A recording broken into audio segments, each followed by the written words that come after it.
ilioje kwa wananchi waliofurika hapa kwenye uwanja huu wa Taifa mjini Dar es Salaam.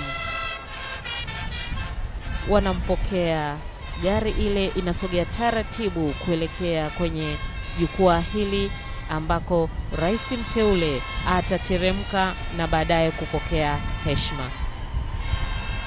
Vigelegele vya kina mama vinasikika. Gari hiyo Mercedes Benz inasogea taratibu mpaka kwenye lile zulia jekundu. Anafunguliwa mlango vizuri kabisa na dada yule. Rais mteule anapokewa na mkuu wa mkoa wa Dar es Salaam Luteni Yusuf Makamba. Amesimama pale pembeni. Mkuu wa majeshi Jenerali Robert Mboma anamuongoza rais mteule kuelekea kwenye sehemu maalum ambako atapokea heshima. Kwanza, kama kuliaga hilo vikosi vya jeshi ambavyo vimekusanyika hapa, alafu pili vikosi vya jeshi vitatoa heshima kumpokea rais mpya.